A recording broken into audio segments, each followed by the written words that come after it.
आकाशवाणी भोपाल से प्रस्तुत हैं प्रादेशिक समाचार।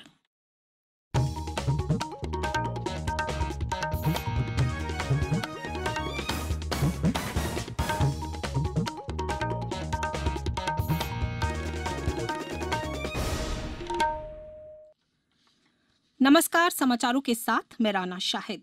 पहले एक अपील। भारत ने कोविड टीकाकरण अभियान के अंतर्गत 100 करोड़ टीके लगाने का लक्ष्य हासिल कर लिया है। इस महत्वपूर्ण कार्य में योगदान करने वाले चिकित्सकों, नर्सों और अन्य स्वास्थ्य कर्मियों का आकाशवाणी अभिनंदन करता है। इसके साथ ही हम आपको सतर्क भी करना चाहते हैं कि कोविड अभी समाप्त नहीं हुआ है। आप सभी से हमारी अपील है कि यथाशीघ्र दोनों टीके लगवाएं और अन्य लोगों को भी टीके लगवाने के लिए प्रेरित करें। त्योहारों के समय कृपया इन 3 आसान उपायों का पालन अवश्य करें। मास्क पहनें, 2 गज की दूरी बनाए रखें, हाथ और चेहरा साफ रखें। कोविड से संबंधित कोई भी जानकारी और मार्गदर्शन के लिए राष्ट्रीय हेल्पलाइन नंबर 011-2397-8046 और 1075 पर संपर्क करें। सबसे पहले मुख्य समाचार। रसोई गैस के छोटे सिलेंडरों को उचित दर की दुकानों के माध्यम से बेचने पर विचार कर रही है सरकार। खंडवा लोकसभा और जोबट रैगांव पृथ्वीपुर विधानसभा क्षेत्रों में चुनाव प्रचार थमा। प्रदेश में 42 लाख से अधिक ग्रामीण परिवारों को मिलने लगा है नल से जल। और प्रख्यात गांधीवादी नेता डॉक्टर SN सुब्बा राव का निधन। कल गांधी सेवा आश्रम जौरा में होगा अंतिम संस्कार। अब समाचार विस्तार से। उपभोक्ता मामले, खाद्य और सार्वजनिक वितरण मंत्रालय ने कहा है कि रसोई गैस के छोटे सिलेंडरों को उचित दर की दुकानों के माध्यम से बिक्री की योजना पर विचार किया जा रहा है। तेल विपणन कंपनियों के प्रतिनिधियों ने इस प्रस्ताव की सराहना की है। कंपनियों ने कहा है कि इच्छुक राज्यों और केंद्र शासित प्रदेशों के सहयोग से इस कार्य के लिए जरूरी सहायता प्रदान की जाएगी। प्रदेश में खंडवा लोकसभा और जोबट रैगांव और पृथ्वीपुर विधानसभा क्षेत्रों में उपचुनाव के लिए चुनाव प्रचार प्रसार आज थम गया। इन सभी सीटों पर 30 अक्टूबर को मतदान होगा, जबकि 2 नवंबर को मतगणना होगी। मुख्य मुकाबला सत्तारूढ़ भाजपा और कांग्रेस के बीच है। अब उम्मीदवार घर घर जाकर व्यक्तिगत रूप से मतदाताओं से संपर्क कर सकेंगे। इसमें भी कोविड-19 से बचाव के दिशा निर्देशों का पालन करना अनिवार्य होगा। आयोग के दिशा निर्देश अनुसार रात 7 बजे से सुबह 10 बजे तक प्रचार प्रसार भी नहीं होगा। प्रदेश के मुख्य सहायक निर्वाचन अधिकारी राजेश कुमार ने मीडिया से बातचीत में कहा कि चुनाव के दौरान सुरक्षा व्यवस्था के लिए 53 कंपनियां तैनात की जाएंगी। इनमें करीब 16,000 सुरक्षाकर्मी शामिल हैं।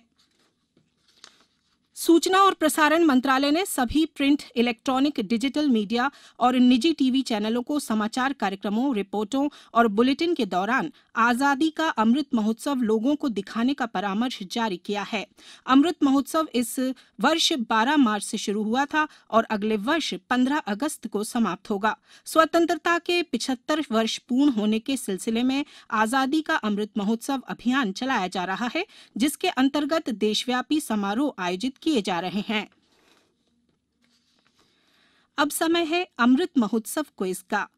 आजादी के अमृत महोत्सव के अवसर पर हम अपने श्रोताओं के लिए एक क्विज यानी प्रश्नोत्तरी प्रतियोगिता चला रहे हैं।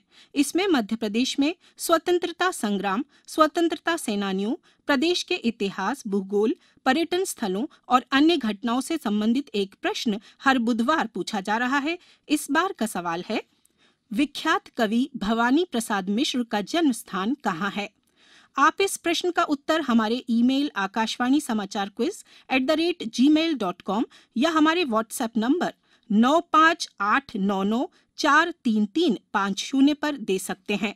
उत्तर के साथ प्रश्न का क्रमांक, अपना नाम, पूरा पता, मोबाइल नंबर और अपना एक फोटो जरूर भेजें। सही उत्तर देने वाले श्रोताओं में से भाग्यशाली विजेता का नाम अगले दिन गुरुवार शाम 7 बजे प्रसारित होने वाले समाचारों में घोषित किया जाएगा। इसके साथ ही विजेता का नाम और फोटो आकाशवाणी समाचार के सोशल मीडिया हैंडल्स पर भी साझा किया जाएगा। प्रश्न एक बार फिर सुन लीजिए, विख्यात कवि भवानी प्रसाद मिश्र का जन्म स्थान कहाँ है?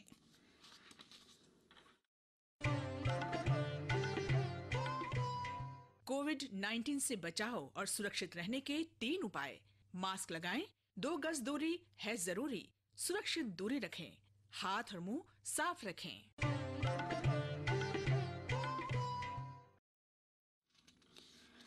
जल जीवन मिशन के अंतर्गत प्रदेश में अब तक 3,528 ग्रामों के 42,59,000 से अधिक ग्रामीण परिवारों को नल कनेक्शन से जल मुहैया कराया जा रहा है।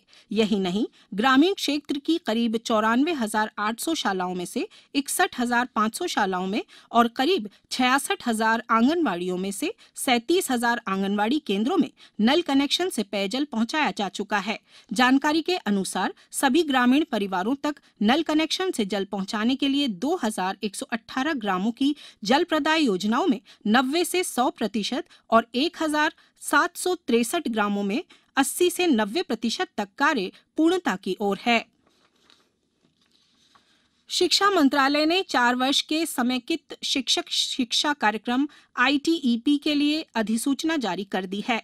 यह दोहरी प्रमुख पूर्ण स्नातक डिग्री है, जिसके अंतर्गत BA, BEd, BSc, BEd और BCom, BEd की डिग्री दी जाएगी, जो कि राष्ट्रीय शिक्षा नीति 2020 से संबंधित शिक्षक शिक्षा से संबंधित प्रमुख आज्ञा पत्रों में से एक है। राष्ट्रीय शिक्षा नीति 2020 के अनुसार 2030 से शिक्षकों की नियुक्ति ITPE के जरिए की जाएगी। प्रख्यात गांधीवादी नेता डॉक्टर SN सुब्बा राव का आज जयपुर के सवाई मानसिंह अस्पताल में निधन हो गया। उनका अंतिम संस्कार कल मुरैना जिले के जौरा स्थित गांधी सेवा आश्रम में होगा। आम लोगों में भाईजी के नाम से लोकप्रिय सुब्बा राव ने पूरा जीवन खाकी हाफ पैंट और खादी की कमीज में गुजारा। उन्होंने 1970 में राष्ट्रीय युवा योजना की स्थापना भी की थी। सुब्बा राव ने भारत छोड़ो आंदोलन में भी हिस्सा लिया था। स्वतंत्रता के बाद चंबल घाटी में 1972 में हुए डकैतों के सबसे बड़े आत्मसमर्पण में उनकी प्रमुख भूमिका रही। सरकार ने उन्हें पद्मश्री से नवाजा था। उन्हें कई अन्य राष्ट्रीय अंतर्राष्ट्रीय सम्मान भी मिले हैं। फ्रेंच ओपन बैडमिंटन के पुरुषों के सिंगल्स मुकाबले में भारत के समीर वर्मा 16वें दौर में पहुंच गए हैं। विश्व के 21वें नंबर के खिलाड़ी समीर वर्मा ने पेरिस में शुरुआती मैच में दक्षिण कोरिया के ली डोंग क्यून को 21-14, 21-12 से हराया। समीर वर्मा का मुकाबला अब इंडोनेशिया के शेयर हिरेन हुस्तावितो से होगा। अब कुछ समाचार संक्षेप में। बैतूल जिले के एक बड़े गुटखा पान मसाला कारोबारी के विभिन्न प्रतिष्ठानों, आवासीय परिसरों एवं गोदामों में कर चोरी के मामले में छापा मारा गया। अधिकारी दस्तावेजों की जांच पड़ताल में जुटे हैं। टीकमगढ़ जिले में भी दीपावली पर्व पर मिट्टी के दिए बर्तन बेचने पर किसी प्रकार का टैक्स नहीं लगेगा। शिवपुरी जिले के ITI में टाटा मोटर्स लिमिटेड सानंद गुजरात द्वारा कल प्लेसमेंट ड्राइव का आयोजन किया जाएगा। छिंदवाड़ा जिले के लाभार्थियों को अब तक कोविड-19 टीके की 21,40,000 से ज्यादा डोज लगाई जा चुकी हैं। देवास के शासकीय मॉडल विद्यालय बालगढ़ रोड में विधिक साक्षरता शिविर आयोजित किया गया। विधानसभा क्षेत्र रैगांव उपनिर्वाचन के मतगणना दल के लिए नियुक्त होने वाले अधिकारियों कर्मचारियों को आज प्रशिक्षण दिया गया। जबलपुर जिले की तिलवारा और लाइन की स्पेशल टीम ने 15 लाख रुपए कीमत का खराब ऑयल जब्त किया है। होशंगाबाद जिले में प्रधानमंत्री फसल बीमा योजना के संबंध में 1 से 7 दिसंबर तक फसल बीमा सप्ताह का आयोजन किया जाएगा। मंदसौर में राष्ट्रीय आयोडीन अल्पता विकार निवारण कार्यक्रम के अंतर्गत जागरूकता सप्ताह मनाया जा रहा है। डिंडौरी कलेक्टर ने सेवानिवृत्त अधिकारी और कर्मचारियों के पेंशन प्रकरण किसी भी स्थिति में लंबित नहीं रखने के निर्देश दिए हैं। इस बुलेटिन के अंत में एक अपील हमेशा ध्यान रखें, मास्क और 2 गज की दूरी, हाथ धोना भी है जरूरी। नमस्कार।